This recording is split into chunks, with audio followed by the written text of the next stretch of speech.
My will says you will have it all, until they open the last box buried in. That's how it starts, isn't it? The fairy tale gone wrong, the promise turned sour.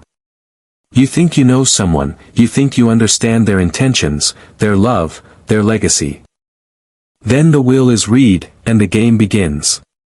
A game designed to expose, to reveal, to ultimately, disinherit.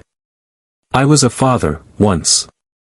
A history teacher, a lover of stories, of the past. I tried to impart that love to my children, David, Sarah, and Kyle. Failed miserably, of course. They saw history as dusty, irrelevant.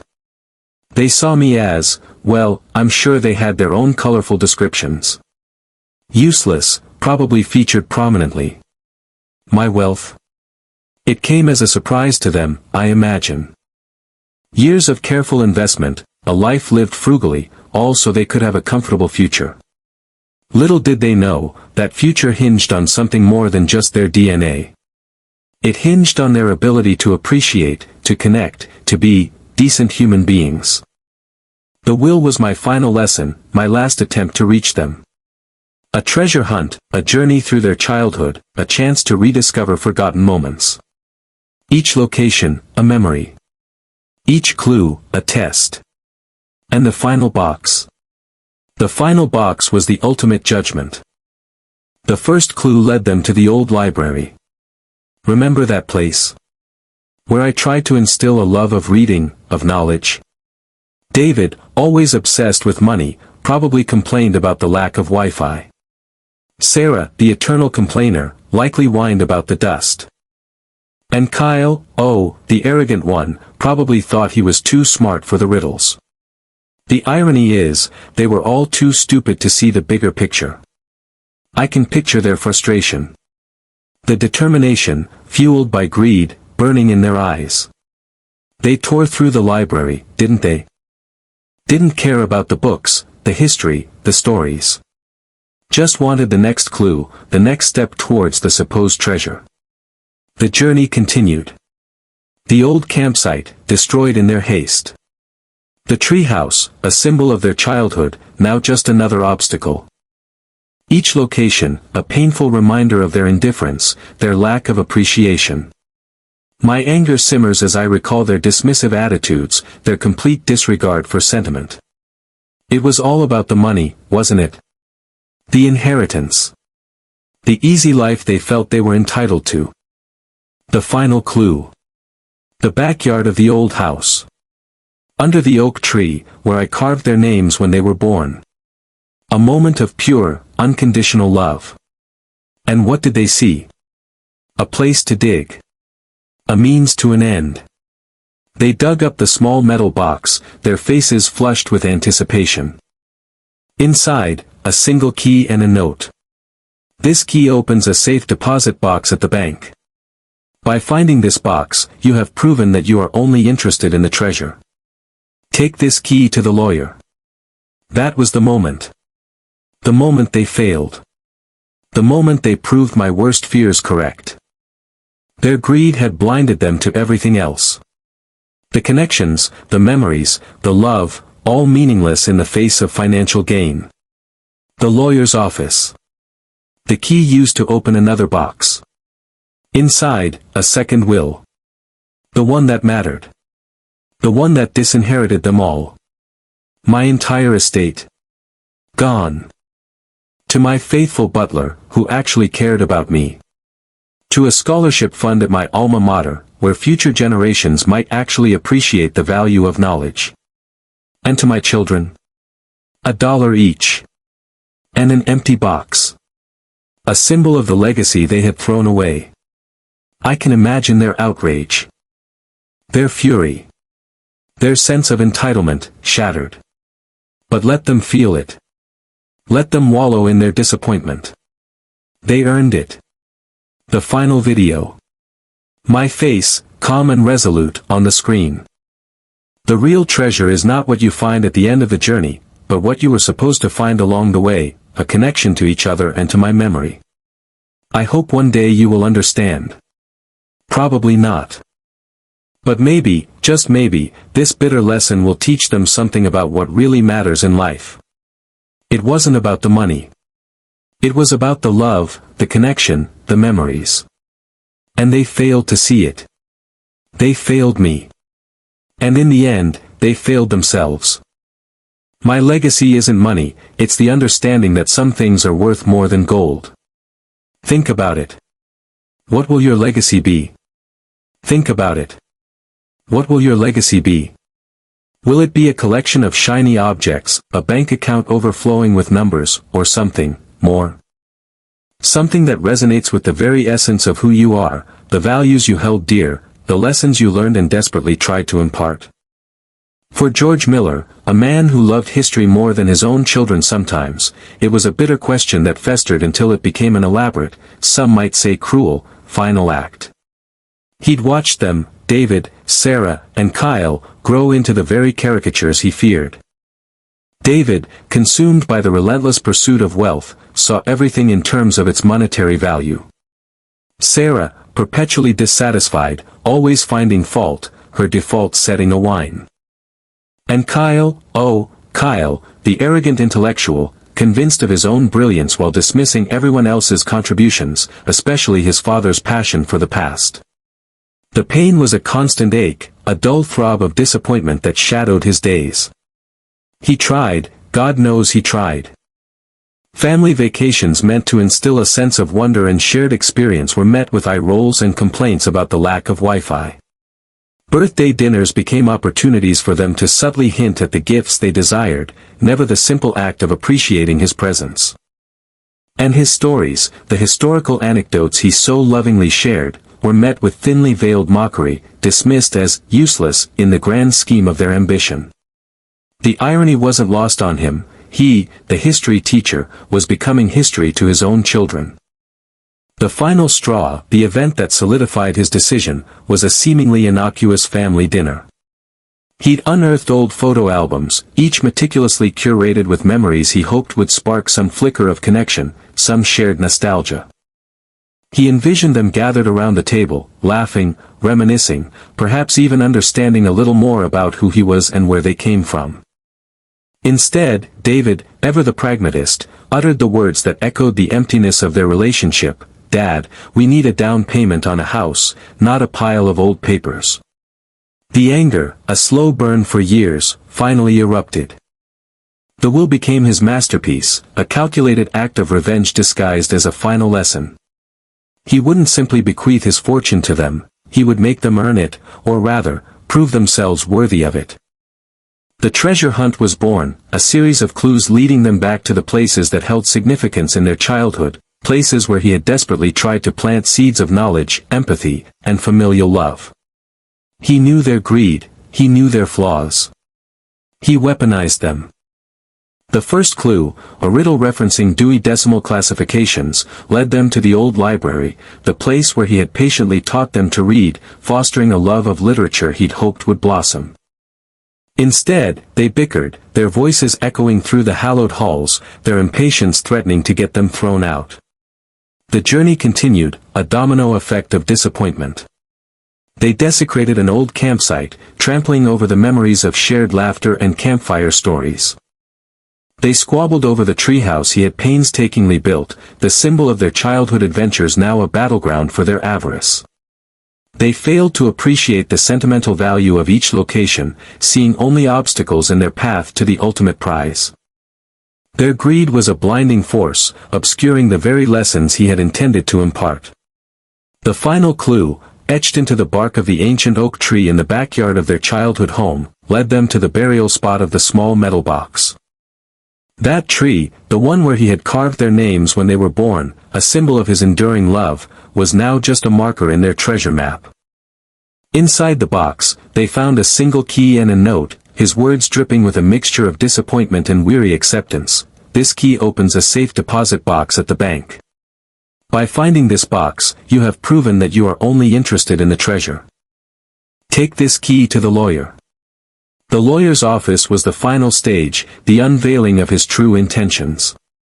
The key opened a second box, revealing a second will, a document that superseded the first the moment they opened the metal box in the backyard. The fortune, the millions they had so eagerly sought, was gone. It was bequeathed to his faithful butler, a man who had shown him more loyalty and respect than his own children, and to a scholarship fund at his alma mater, ensuring that future generations would have the opportunity to learn and grow. David, Sarah, and Kyle received only $1 each and an empty box, a stark reminder of the legacy they had squandered. A final video played, George's image flickering on the screen, his voice filled with a calm, almost detached sadness. "The real treasure," he said, "is not what you find at the end of the journey, but what you were supposed to find along the way, a connection to each other and to my memory. I hope one day you will understand." His legacy wasn't money, it was a bitter, perhaps cruel, lesson about what truly matters in life. It was a testament to the enduring power of disappointment and the lengths a father would go to, even in death, to try and reach his children.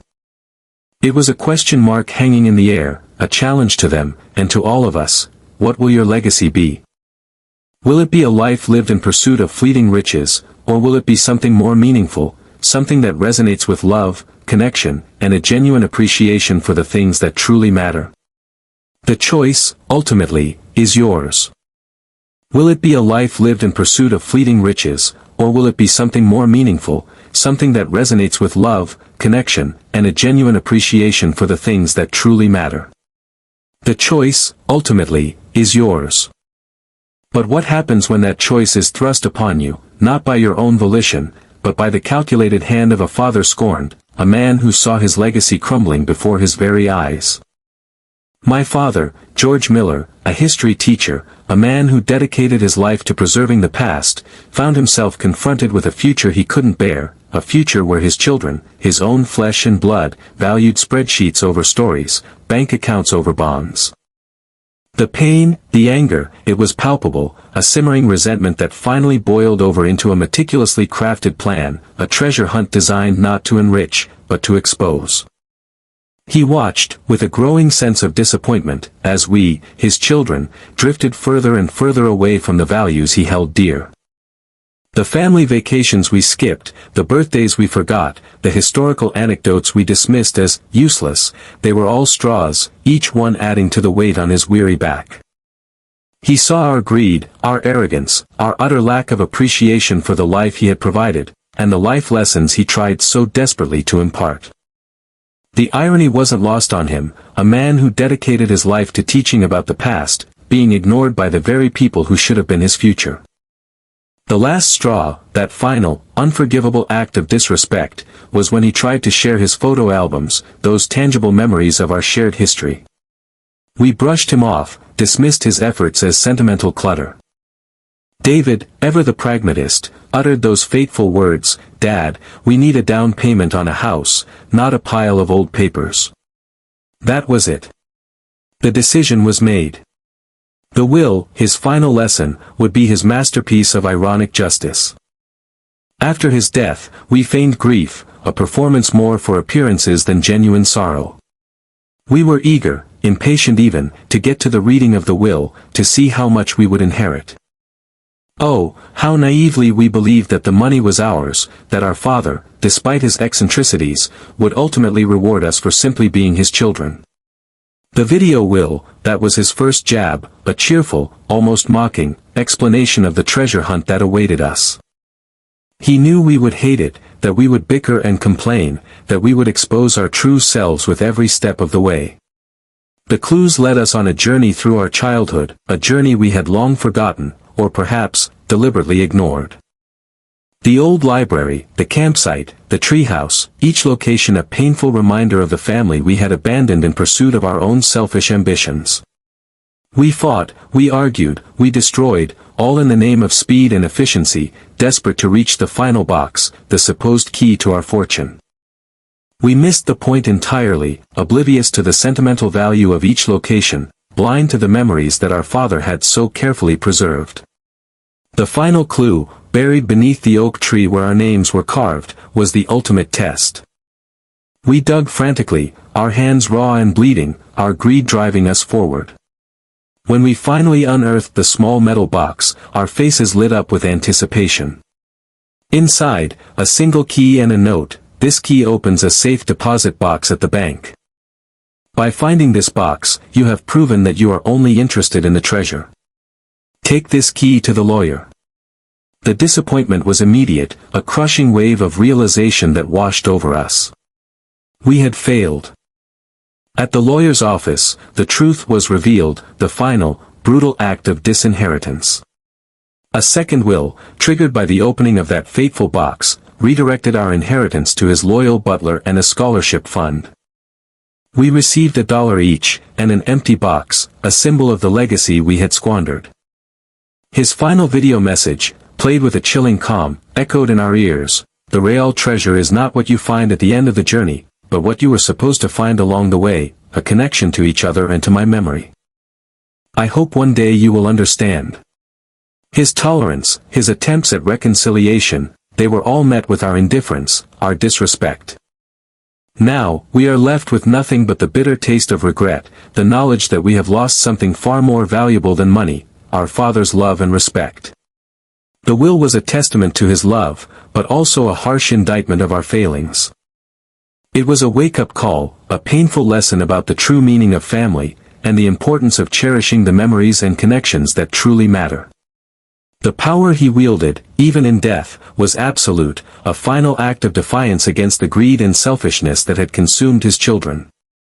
The scholarship fund, a legacy of knowledge and opportunity, stands as a permanent reminder of our failure, a constant source of frustration and a challenge to find redemption. Perhaps, one day, we will understand.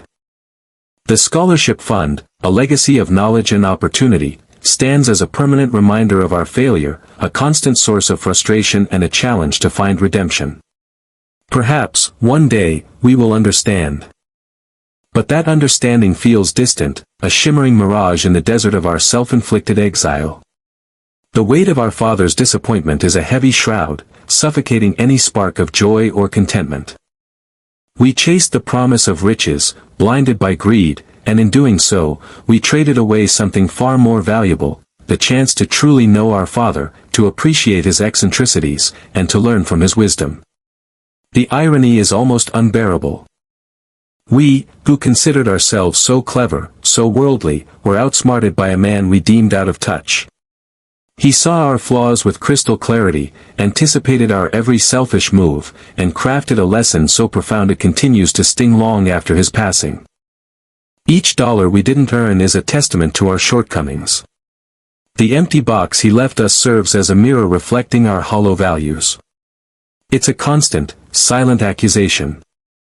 I remember the day he tried to show me his collection of antique maps. I scoffed, dismissing them as dusty relics of a bygone era. Now, I realize those maps weren't just about geography, they were about history, about understanding the journeys that shaped the world. He was trying to share his passion, his perspective, but I was too preoccupied with the superficial to see the depth beneath.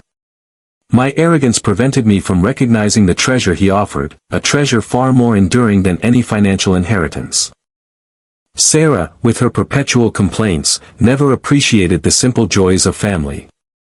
She always wanted more, bigger, better, without ever contributing anything herself. Her laziness was a constant drain on our father's patience, and now, it's a stain on his memory. Kyle, the self-proclaimed intellectual, always believed he knew best. His condescending attitude and dismissive remarks were a constant source of friction. He saw our father's stories as foolish and outdated, failing to recognize the universal truths they contained. We were so focused on what we thought we deserved that we never stopped to consider what we had already been given. We had a father who loved us, who tried to instill in us a sense of wonder and a thirst for knowledge. He provided us with opportunities, experiences, and a foundation for success. But we squandered it all, blinded by our own self-importance. The treasure hunt itself was a cruel masterpiece. Each clue, each location, was a reminder of a missed opportunity, a moment of connection that we carelessly discarded. The old library, the campsite, the treehouse, they weren't just places, they were symbols of our shared history, of the bonds that we allowed to fray and eventually break. And the final act, the discovery of the key and the second will, was the ultimate humiliation. We had proven ourselves unworthy, demonstrating our greed and our lack of appreciation for anything beyond material wealth. The scholarship fund, a constant reminder of what we could have been, what we should have been. It's a perpetual indictment of our character, a stark contrast to the legacy our father hoped to leave behind. The butler, a man who served our father faithfully and without complaint, deserved the inheritance more than we ever did. He understood the value of loyalty, of kindness, of genuine human connection. He saw our father for who he was, not for what he owned. He appreciated the stories, the wisdom, the quirks that made our father unique. Our anger is justified, but it's misdirected. We're not angry at our father, we're angry at ourselves. We're angry at the reflection we see in that empty box, the reflection of our own moral bankruptcy. We are the architects of our own misfortune. The calm that follows the storm is not peace, but resignation. We are left to grapple with the consequences of our actions, to live with the knowledge that we failed the ultimate test. Perhaps, in time, we can learn from our mistakes. Perhaps, we can find a way to honor our father's memory, not with money, but with acts of kindness, with a commitment to learning, with a genuine appreciation for the things that truly matter in life.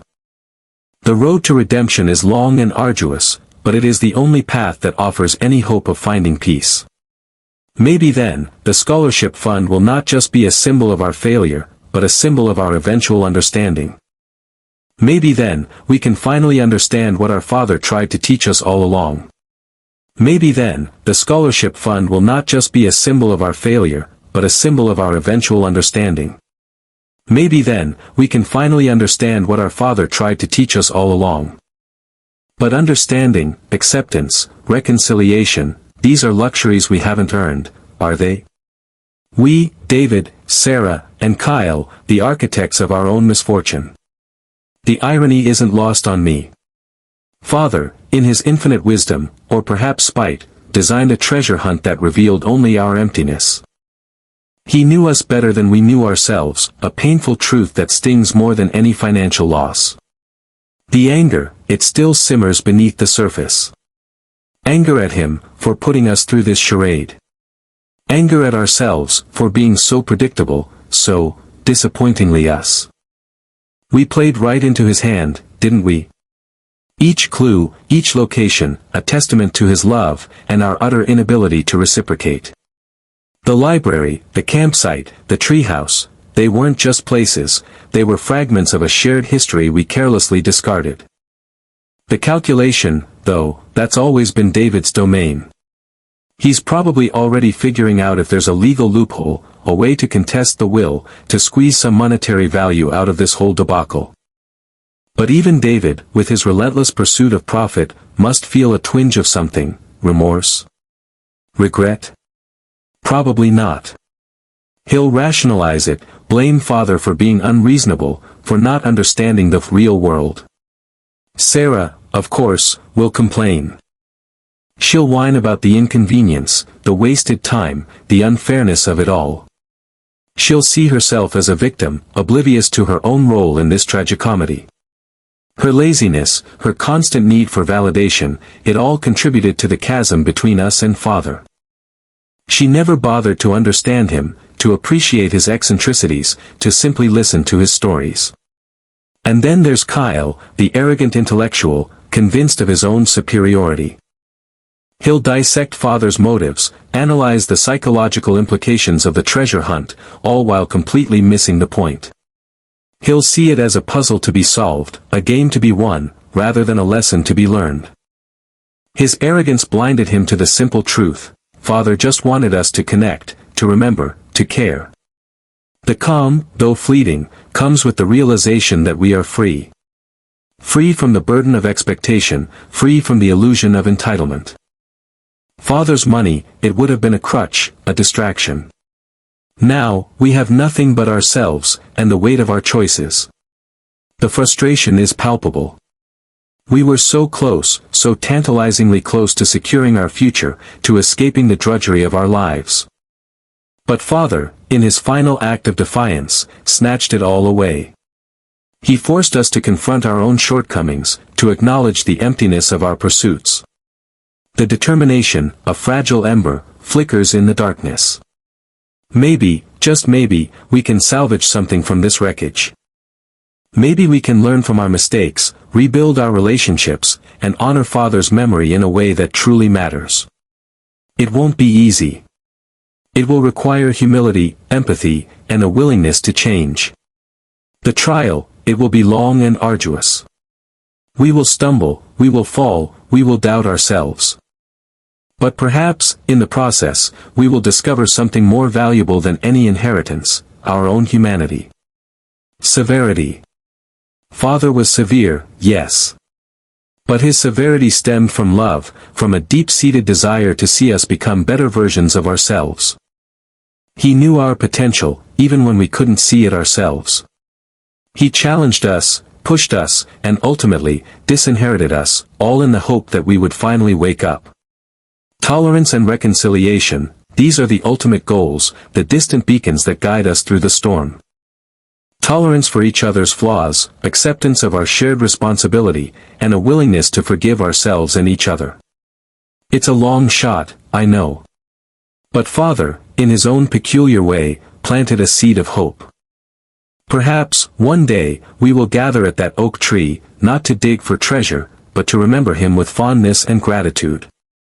Perhaps, one day, we will understand the true meaning of family, of connection, of love. Perhaps, one day, we will finally understand what Father tried to teach us all along. And maybe, just maybe, that understanding will be our greatest inheritance. That is the real treasure. And maybe, just maybe, that understanding will be our greatest inheritance. That is the real treasure. But for them, for my children, blinded by their own self-importance and insatiable greed, understanding remained as distant as a forgotten star.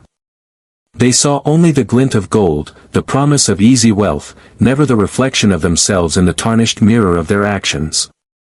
The irony, of course, is almost unbearable. I, a man who dedicated his life to history, to uncovering the stories of the past, became a footnote in their present, a stepping stone to their imagined future. They treated my life's work, my passions, my very being, as a nuisance, an obstacle to their ambitions. The anger I felt wasn't just for myself, but for the squandering of potential, the utter disregard for the value of knowledge and connection. It was a profound disappointment in the very people I had hoped to nurture into something more than what they became. My plan, this elaborate treasure hunt disguised as a will, was not born out of malice, though I confess, a part of me did revel in the prospect of their frustration. No, it was an attempt, however futile, to force them to confront the emptiness of their pursuits. I wanted them to see, even for a fleeting moment, the beauty they had consistently overlooked, the bonds they had carelessly severed. Each location, each clue, was a memory, a shared experience, a chance for reconciliation. But they were too consumed by their own desires to notice. Their determination was singular, focused solely on the prize. They bulldozed through memories, desecrated cherished places, and bickered like vultures over a carcass. The library, where I first introduced them to the magic of stories, became a battleground for their impatience. The campsite, where we shared laughter and learned about nature, was reduced to a scene of careless destruction. The treehouse, a symbol of their childhood camaraderie, echoed with their resentful accusations. Each step of the journey served only to amplify their flaws, to confirm my deepest fears. The final act, the unearthing of the box beneath the oak tree, was perhaps the most telling. That tree, planted to commemorate their birth, a symbol of family and growth, was merely a landmark on their treasure map. The key they found, the key to their supposed fortune, was in reality the key to their disillusionment. It unlocked not wealth, but the truth about themselves. The lawyer's office, the sterile setting for the final revelation, was a stark contrast to the warmth and love I had tried to instill in their lives. The second will, the one triggered by their greed, was the ultimate consequence of their choices. The butler, a loyal and compassionate soul who had become more of a family than they ever were, deserved the security and comfort I could provide. The scholarship fund, a testament to the importance of education and the pursuit of knowledge, would ensure that others had the opportunity to learn and grow, unburdened by the same materialistic obsessions that plagued my children. Their inheritance, a $1 each and an empty box, was a symbolic representation of the legacy they had rejected.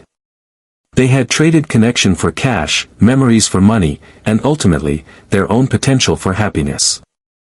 It was a harsh lesson, delivered with a heavy heart, but one I felt was necessary.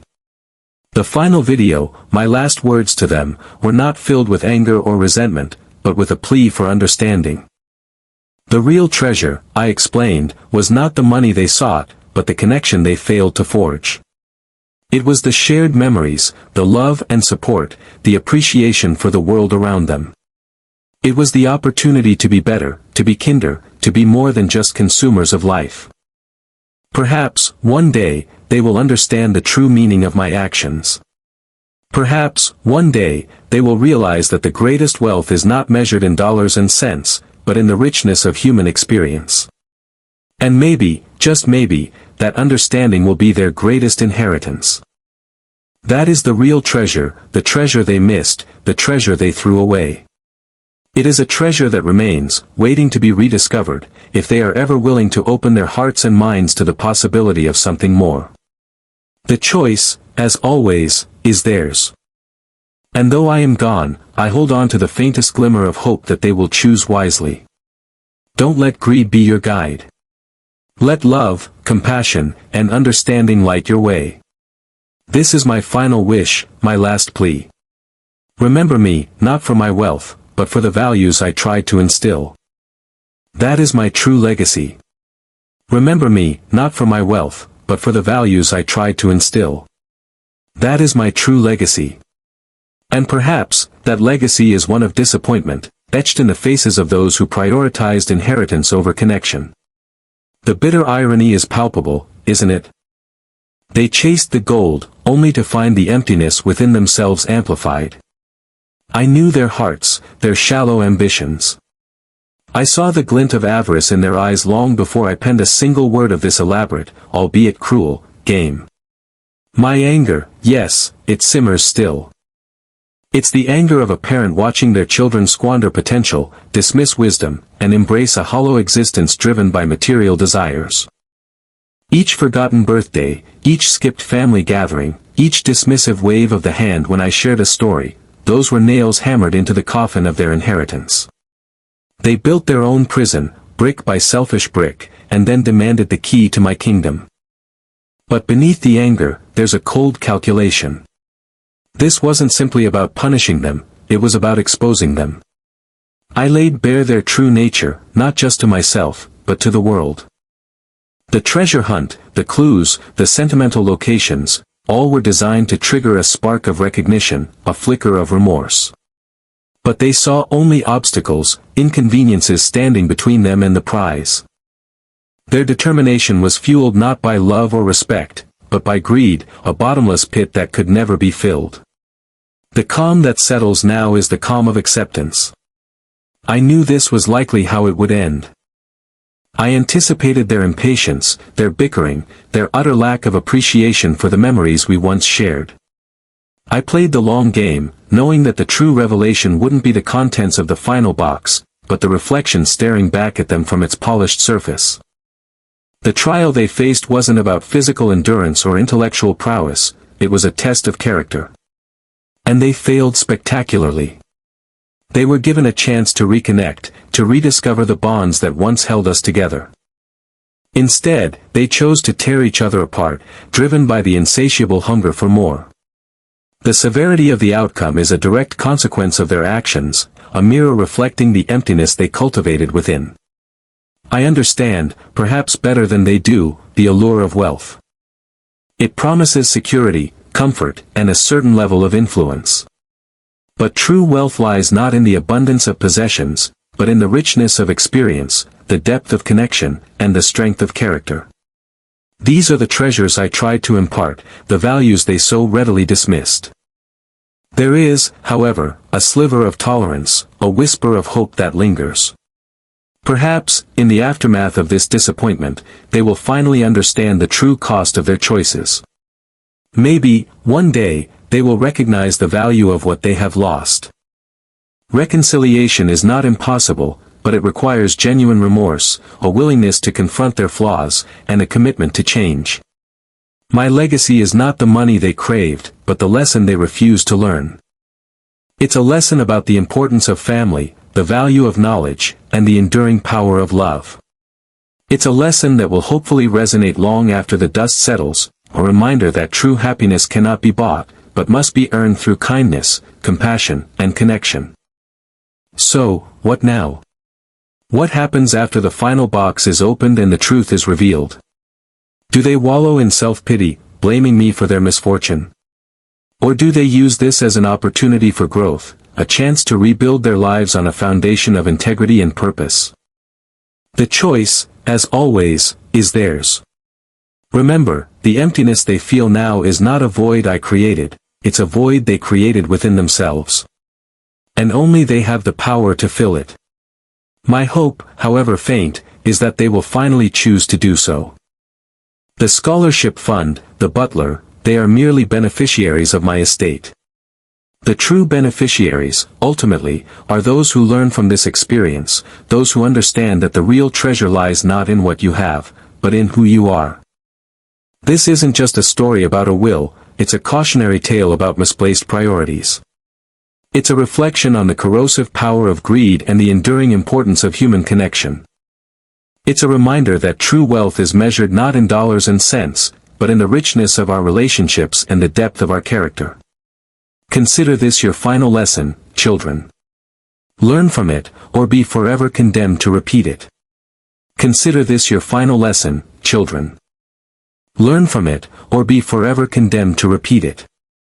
You see, I always knew you were capable of so much more.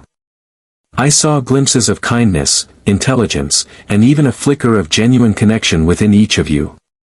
But somewhere along the way, the allure of instant gratification, the relentless pursuit of material possessions, and the insidious creep of apathy choked out any potential for growth. It's a tragedy, really. A tragedy I, perhaps naively, attempted to remedy with this elaborate, some might say cruel, charade. Irony, isn't it? A history teacher, obsessed with the past, trying desperately to shape the future. I pored over countless historical accounts, searching for answers, for solutions to the timeless problem of human greed and familial discord. Perhaps I romanticized the past, clinging to the notion that lessons learned through adversity, through hardship, were somehow more enduring. Perhaps I was simply a fool, clinging to a foolish hope. I planned this treasure hunt, this twisted game, with meticulous calculation. Each clue, each location, carefully chosen to evoke a memory, to spark a connection, to force you to confront the very things you so readily dismissed. The library, where I read you stories of adventure and heroism, hoping to instill a love of learning. The campsite, where we shared laughter and stories under the stars, forging bonds that I believed were unbreakable. The treehouse, a symbol of childhood innocence and boundless imagination. All of it, wasted. Your frustration was palpable, your determination solely focused on the end prize. You tore through these memories like ravenous wolves, oblivious to the beauty, the significance, the very essence of what I was trying to impart.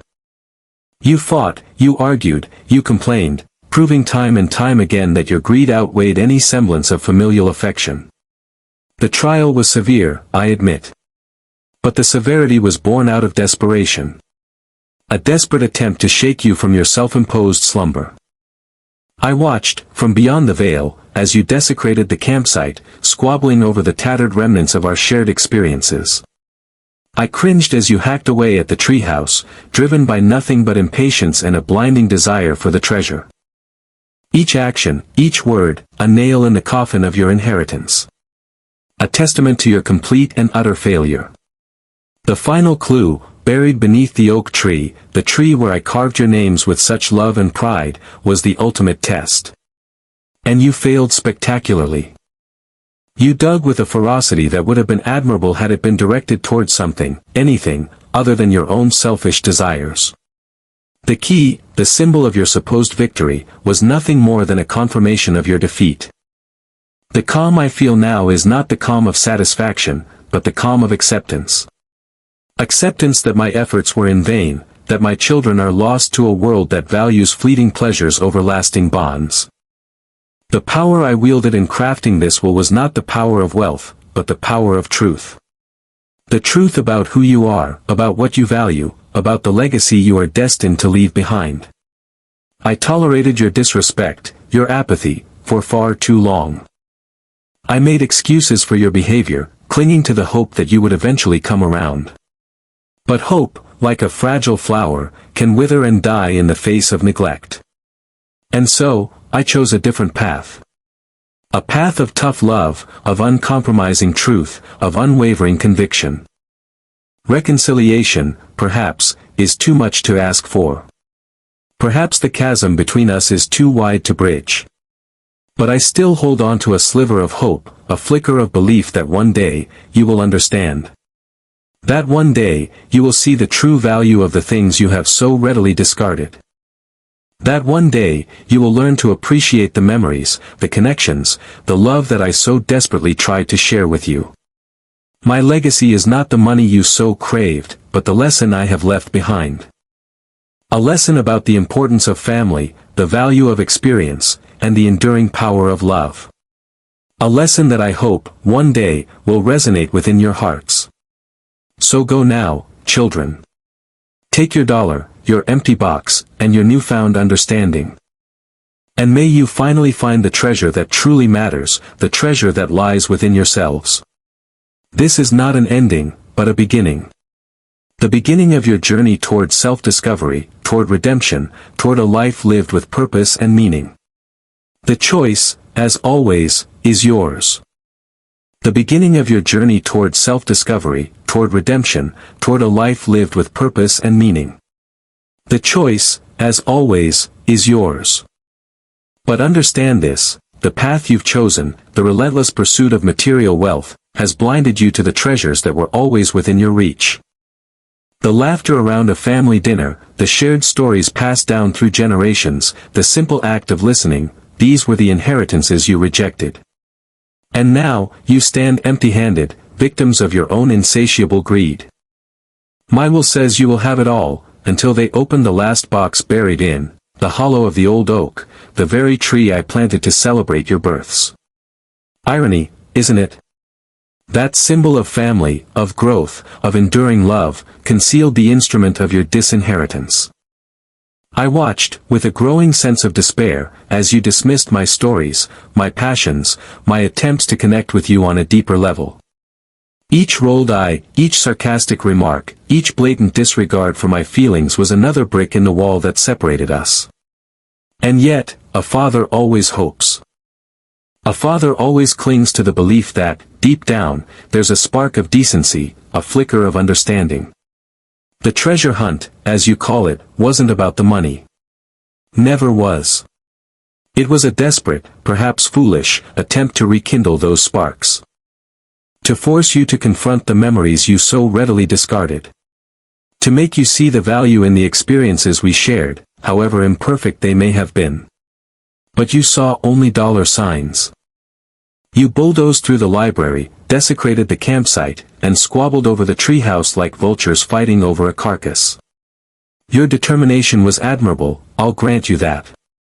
But it was fueled by avarice, not affection. Remember the library? The countless hours I spent reading to you, igniting your imaginations with tales of daring explorers and forgotten civilizations? You remember only the dust and the musty smell. The campsite. The starry nights, the crackling fire, the stories whispered in the dark. You remember only the mosquitoes and the lack of Wi-Fi. The treehouse. The hours of laughter, the secret meetings, the shared dreams. You remember only the splinters and the creaky boards. Each location, each clue, was a test. A test of your character, your compassion, your capacity for love. And with each passing challenge, you failed spectacularly. You treated the journey as a chore, a burden, an obstacle to overcome on your path to riches. You missed the point entirely. The real treasure was not hidden in the box, but in the journey itself. It was in the rediscovery of forgotten memories, the strengthening of familial bonds, the appreciation of the simple joys of life. Now, you stand at the lawyer's office, clutching the key to your supposed fortune. But the key unlocks only emptiness. It unlocks the realization that you have squandered something far more valuable than money, the love and respect of your father. You have proven, beyond any doubt, that your greed outweighs your humanity. And for that, you will inherit nothing but the consequences of your choices. My faithful butler, a man who has shown me more loyalty and compassion than my own children, will receive a portion of my estate. He understands the value of hard work, the importance of integrity, and the power of human connection. And the scholarship fund at my alma mater will benefit countless young minds, nurturing their curiosity, fostering their intellectual growth, and inspiring them to make a positive impact on the world. You, on the other hand, will receive $1 each. A symbolic gesture, perhaps, but a fitting representation of the value you place on things that truly matter. And the empty box. A reminder of the legacy you have thrown away. A legacy of love, of knowledge, of family. This is not a punishment, but a consequence. A consequence of your actions, your attitudes, your choices. I offer no forgiveness, for forgiveness must be earned. But I do offer a glimmer of hope. The hope that one day, you will understand the true meaning of wealth. The wealth of love, of friendship, of purpose. The wealth of a life well lived. Perhaps, in time, you will learn to appreciate the things you have lost. Perhaps, one day, you will become the people I always hoped you could be. The choice, as always, is yours. Reflect on this, and maybe, just maybe, you'll find the real treasure within yourselves. The choice, as always, is yours. Reflect on this, and maybe, just maybe, you'll find the real treasure within yourselves. But let's be honest, knowing you three, the odds were always stacked against that outcome, weren't they?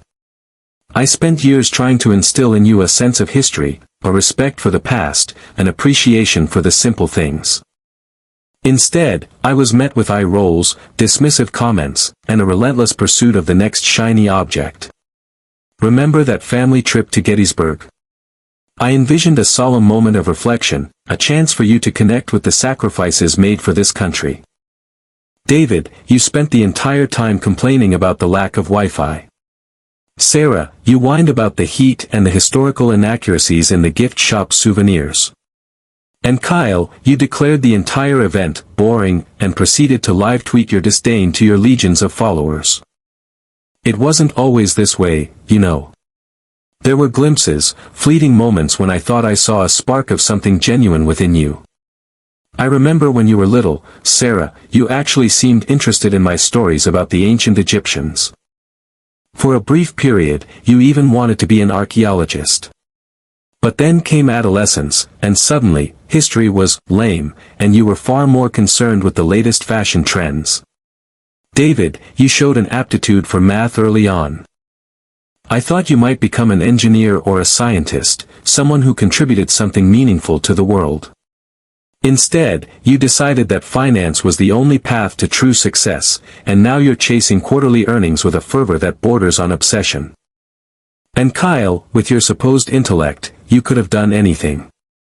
But you chose to cultivate an air of superiority, constantly belittling others to inflate your own ego.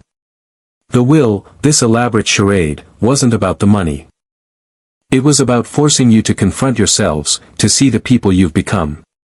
It was a desperate attempt to rekindle something that I feared had been extinguished entirely.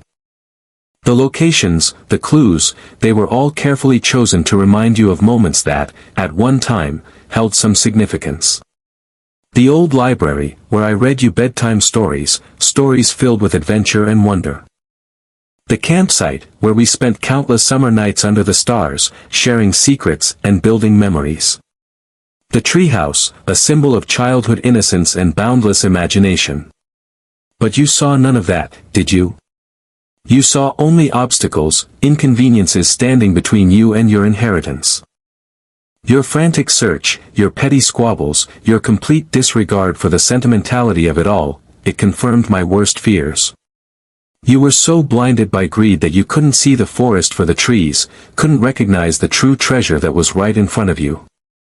The key, the safe deposit box, the second will, these were merely mechanisms to deliver the final, crushing blow. I know you're angry, furious even. You feel cheated, betrayed.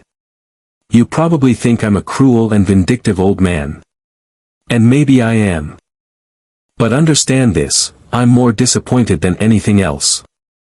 Disappointed in the people you chose to become, disappointed in the legacy you've created for yourselves. The money, the estate, it's all gone. It will be used to support causes that I believe in, to help those who appreciate the value of education and hard work. As for you, you're left with nothing but an empty box and the bitter taste of regret. Perhaps, one day, you'll learn from this. Perhaps, one day, you'll realize that true wealth lies not in material possessions, but in the connections we forge and the memories we create. But until then, consider this a harsh, but necessary, lesson. A lesson in humility, a lesson in empathy, and a lesson in the enduring power of family, a power you so readily discarded. Now go, and reflect on what you've lost, not just in terms of money, but in terms of yourselves. The opportunity for genuine connection was there, waiting for you, but you chose to ignore it. The choice, as always, was yours, and you made it abundantly clear. The opportunity for genuine connection was there, waiting for you, but you chose to ignore it. The choice, as always, was yours, and you made it abundantly clear. And now, here we are, at the precipice of understanding, or perhaps, the chasm of regret. My will says you will have it all, until they open the last box buried in, my heart. A heart you systematically dismantled, brick by painful brick, until only an empty shell remained. Don't misunderstand me. This isn't some grand, theatrical gesture of revenge. No. This is a calculated assessment, a final examination on a life I desperately hoped you'd embrace. I tried, God knows I tried, to instill in you a love for something beyond the tangible, the fleeting allure of material possessions.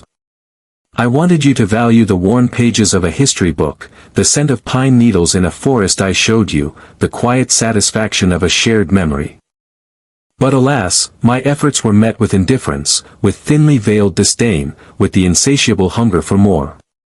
Remember those family vacations you so readily skipped? The ones I painstakingly planned, hoping to forge bonds that would withstand the test of time? You saw them as an inconvenience, a roadblock to your own pursuits. Dad, we have better things to do, you'd say, your voice is dripping with an arrogance that chilled me to the bone. And my birthday? Oh, the yearly ritual of perfunctory greetings, a last-minute card scribbled with obligatory sentiments. It was clear, wasn't it? My presence was a burden, my stories an embarrassment. And the stories. Those tales I spun, filled with historical anecdotes and personal reflections, the very essence of my being, dismissed as useless. Useless, you said. Perhaps they were. Perhaps I was foolish to believe that I could impart wisdom, that I could ignite a spark of curiosity within you. But a father can dream, can't he? A father can hope that his children will see beyond the surface, that they will appreciate the tapestry of life woven with threads of experience and understanding. The last dinner. That was the turning point, wasn't it? The moment when the last embers of hope flickered and died. The photo albums, filled with memories painstakingly documented, rejected with such callousness. David, your words still echo in my ears, Dad, we need a down payment on a house, not a pile of old papers. A house. A symbol of security, of material success. More important, apparently, than the legacy of a family, the weight of shared experiences, the intangible wealth that I desperately tried to pass on. So, I devised this game. A treasure hunt, a final test. A chance, however slim, for you to prove me wrong. To demonstrate that beneath the veneer of greed and apathy, there lay a flicker of understanding, a spark of connection. I crafted each clue with painstaking detail, leading you back to the places that held significance, the landmarks of our shared history. The old library, the campsite, the treehouse. Each location a potential catalyst for remembrance, for reconciliation. But you missed it all, didn't you? The arguments, the bickering, the utter lack of appreciation for the sentimental value of each location. It was a race, a competition to reach the finish line, to claim the prize. The treasure, the money, the ultimate validation of your materialistic pursuits. And in your haste, you trampled over the very essence of what I was trying to teach you. The final clue, the oak tree. The place where I carved your names, a symbol of my enduring love, my unwavering commitment to your well-being. You dug with feverish anticipation, your eyes gleaming with avarice. The small metal box, the key, the note. This key opens a safe deposit box at the bank. By finding this box, you have proven that you are only interested in the treasure. Take this key to the lawyer. And you did. Without hesitation, without a moment of reflection, you followed my instructions, sealing your fate. The lawyer's office, the second will, the scholarship fund, the faithful butler, and the $1 each. A symbolic gesture, a final testament to your profound misunderstanding of what truly matters. The empty box. A reflection of the emptiness you carry within yourselves. A void that no amount of money can ever fill. A legacy squandered, a connection severed. The real treasure, the one you were meant to find, was not in the box, but in the journey itself. In the shared memories, the fleeting moments of connection, the appreciation for the intangible wealth that surrounds us. I leave you with this final thought: money is fleeting, possessions are temporary, but the bonds of family, the power of memory, the value of experience, these are the treasures that endure. I hope, one day, you will understand. I truly do. Perhaps then, and only then, will you find the peace that has eluded you for so long. The choice, as always, is yours. Perhaps then, and only then, will you find the peace that has eluded you for so long. The choice, as always, is yours. But let's be brutally honest, shall we? Peace isn't exactly what you're after, is it? Not when there's a fortune dangling just out of reach, a fortune that, in your minds, is rightfully yours. You see, I knew you. I knew the glint in your eyes when I talked about family history, the barely concealed yawns when I tried to impart some wisdom gleaned from years of living. I saw the $signs flashing in your pupils whenever the word inheritance was even whispered. Don't think for a moment that your charade of grief fooled me. I witnessed the impatient tapping of feet, the thinly veiled questions about the will, the almost palpable anticipation of the reading. You wanted the money, pure and simple. And in your relentless pursuit of that monetary prize, you revealed the hollow core of your supposed familial love. The irony, of course, is that I wasn't trying to punish you. My intention wasn't to craft some elaborate scheme of revenge, though I admit, the temptation was certainly there. No, this whole charade, this treasure hunt, as you so dismissively called it, was an attempt, however futile, to spark something genuine within you. To reignite a flicker of appreciation for the memories we shared, for the values I tried, and apparently failed, to instill. I envisioned you laughing, reminiscing, perhaps even shedding a tear or two over a forgotten moment of joy. Instead, I witnessed bickering, impatience, and a complete disregard for the significance of the places we visited. The library, the campsite, the treehouse, these were not just locations, they were milestones in your lives, testaments to a shared history that you so readily discarded in your frantic scramble for the loot. And now, you stand there, clutching that key, the key to what you believe is your ultimate reward. You see it as the culmination of your efforts, the validation of your greed. But what you fail to grasp, in your myopic focus on material gain, is that the true reward was never the money. It was the journey itself, the opportunity to reconnect with each other, to rediscover the bonds that once held you together. But you chose to ignore that opportunity, to prioritize your own selfish desires above all else. And that, my dear children, is why you are about to receive the greatest disappointment of your lives. Think of it this way: I presented you with a puzzle, a complex and multifaceted riddle that required not only intelligence but also empathy, understanding, and a genuine appreciation for the past. You approached it with the single-minded determination of a pack of wolves descending upon a wounded prey. You saw only the surface, the immediate goal, without ever bothering to delve beneath the layers of meaning and sentiment. And because of that, you failed. Miserably. The severity of my judgment may seem harsh, even cruel. But consider the alternative: to simply hand over my fortune to individuals who have demonstrated such a profound lack of character, such a blatant disregard for the values I hold dear.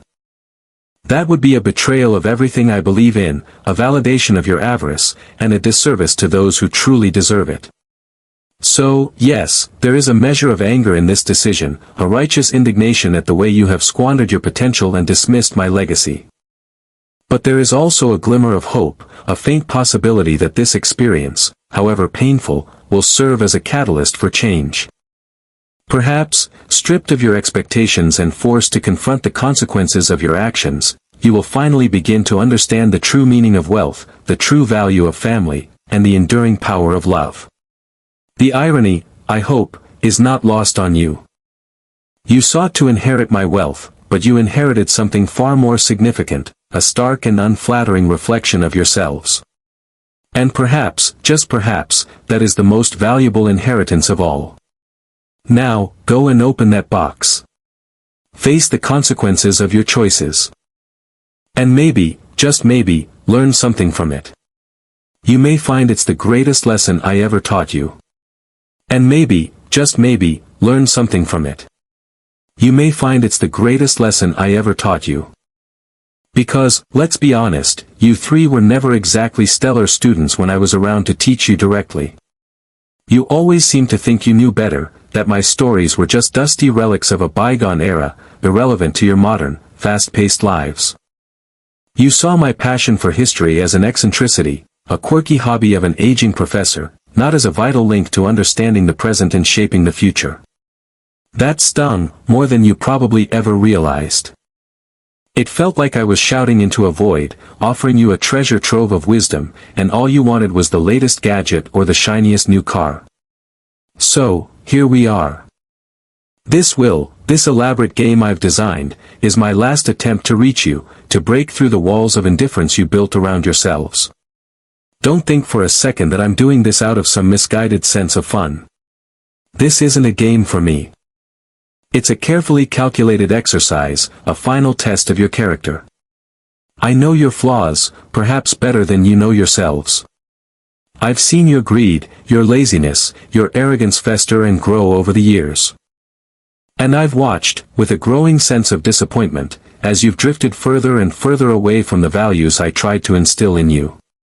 The values of hard work, integrity, and, most importantly, family. You probably think you're so clever, that you can breeze through this treasure hunt, collect your inheritance, and go back to your lives of superficial pursuits. You underestimate me. I know you'll squabble, you'll complain, you'll try to take shortcuts. I anticipate all of it.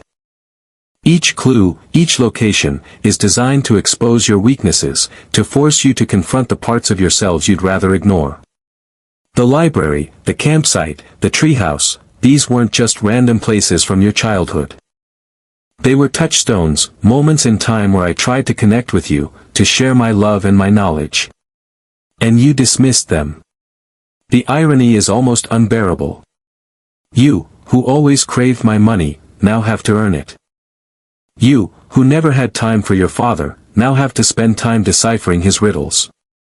You, who thought you were too good for my stories, now have to relive them. I can almost hear your exasperated sighs, your frustrated groans. But I won't be there to witness them.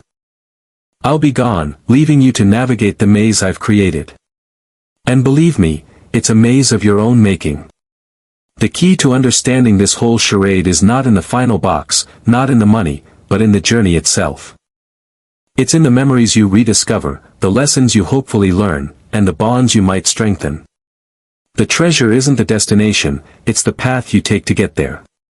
But, knowing you, you'll probably miss that entirely. You'll be too focused on the prize, too blinded by greed to see the true value of what's right in front of you. And that, my dear children, is your greatest failing.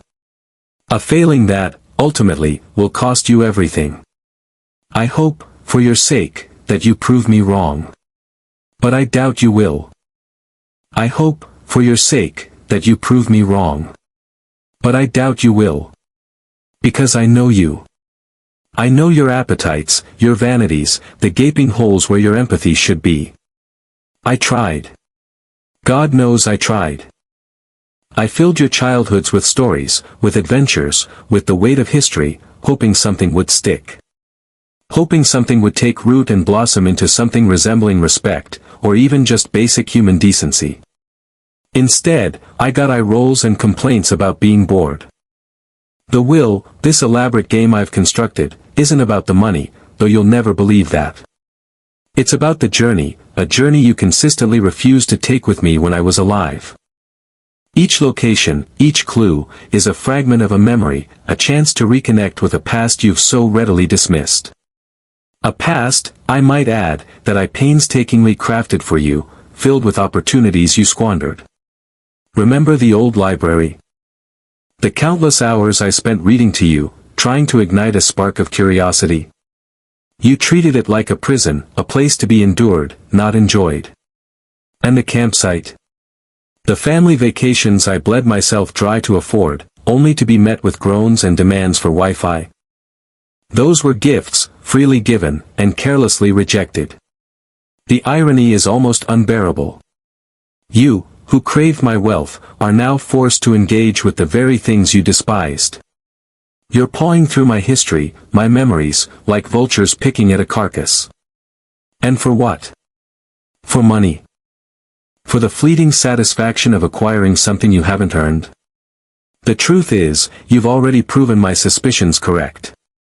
The bickering, the infighting, the complete lack of appreciation for the sentimental value of these places, it's all exactly as I predicted. You see dollar signs where I see shared experiences. You see a means to an end where I see a lifetime of love and effort. Don't think for a moment that I didn't consider simply leaving the money to charity. I did. Repeatedly. But a part of me, a foolish, sentimental part, still clung to the hope that you might surprise me. That perhaps, confronted with the prospect of losing everything, you might actually learn something. That you might rediscover the family bonds you so readily severed. This treasure hunt, this charade, was a test. A test you are failing spectacularly. The final box, the one buried beneath the oak tree, is more than just a container. It's a symbol. A symbol of the legacy you've rejected, the roots you've abandoned. That tree, with your names carved into its bark, was meant to be a testament to our enduring connection. Instead, it's a monument to your indifference. You'll dig it up, of course. You'll rip it open with the same ravenous hunger you display for everything else. And inside, you'll find your reward, the key to your own disappointment. The safe deposit box, the second will, it's all just a formality. The real judgment has already been rendered. You have condemned yourselves with your own actions, your own words, your own insatiable greed. The money will be gone, yes. But more importantly, so will the opportunity for redemption. You'll be left with nothing but the bitter taste of regret, the hollow echo of what could have been. Perhaps, years from now, when the dust has settled and the money is long forgotten, you'll finally understand the true value of what you've lost. But by then, it will be far too late. The key to the treasure wasn't in the box. It was within you, and you threw it away. So enjoy your empty box, and the emptiness it represents. You've earned it. So enjoy your empty box, and the emptiness it represents. You've earned it. And now, perhaps, you understand. Or perhaps not. Perhaps the allure of that vanished fortune still blinds you to the truth. But let me, in my final act, attempt to illuminate the darkness that seems to have consumed your hearts. This wasn't about the money. It never was. This was about family. About connection. About the simple, yet profound, beauty of shared experiences and the enduring power of memory. You see, I watched you drift away. I saw the bonds that once held us together fray and snap under the weight of your ambition, your indifference, your insatiable thirst for, what? For things. For status. For the fleeting validation that comes from accumulating possessions. I offered you experiences, moments, opportunities to connect, to learn, to grow, not just as individuals, but as a family. But you rejected them. You dismissed them as irrelevant, as inconvenient, as useless. Remember the library? The musty smell of old books, the endless hours we spent exploring different worlds, different eras, different ideas? I tried to instill in you a love of learning, a curiosity about the world around you. But you saw only dusty shelves and outdated knowledge. Remember the camping trips? The crackling campfire, the starry nights, the shared laughter and stories. I tried to teach you the value of simplicity, of resilience, of appreciating the beauty of nature. But you complained about the bugs, the dirt, the lack of Wi-Fi.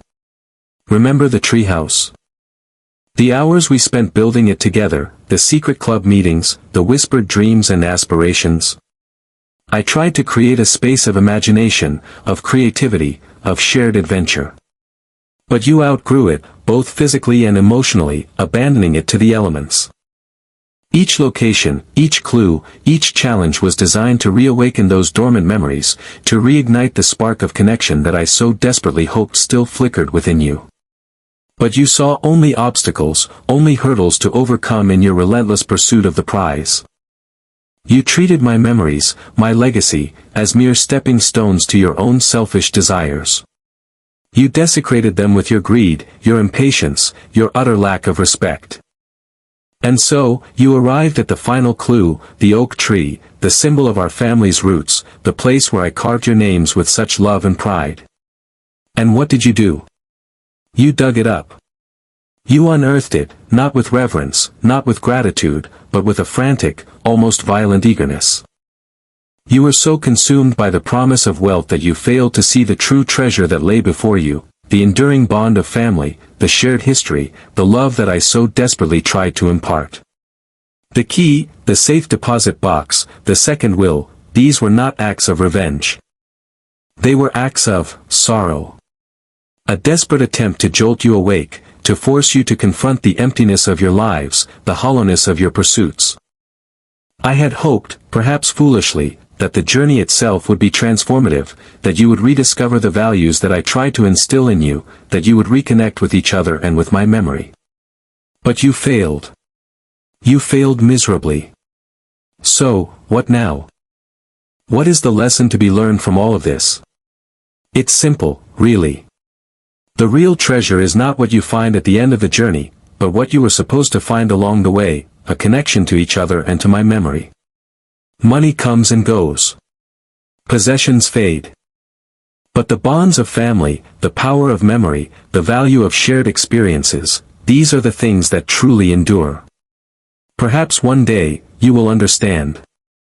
Perhaps one day, you will look back on this experience and see it for what it truly was, a final, bitter lesson about what really matters in life. Until then, I can only hope that the scholarship fund at my alma mater will do more good with my fortune than you ever would have. I hope that the young minds who benefit from it will appreciate the value of knowledge, the importance of curiosity, and the enduring power of human connection. Consider this, your inheritance wasn't just money. It was a lifetime of memories, experiences, and lessons I tried to impart. You rejected that inheritance long before you ever dug up that final box. Now, you face the consequences. So, what can you do now? The choice is yours. You can continue down the path you're on, chasing after fleeting pleasures and empty promises. Or, you can choose to learn from your mistakes. You can choose to rebuild the bonds that you have broken. You can choose to honor my memory by living a life of purpose, of meaning, of connection. Reach out to each other. Forgive each other. Remember the good times. Share the stories. Rebuild the treehouse, not for the money, but for the memories. Visit the library, not for the clues, but for the knowledge. Go camping, not for the prize, but for the peace. The treasure isn't gone forever. It's still within your reach, if you're willing to look in the right place. Look inside yourselves. Look at each other. Look at the world around you. The real wealth lies not in what you possess, but in who you are and who you are with. And so, I leave you with this final thought: don't let my death be in vain. Let it be a catalyst for change, a wake-up call, a reminder of what truly matters in life. Reconnect. Remember. Rebuild. And perhaps, one day, you will finally understand the true meaning of family.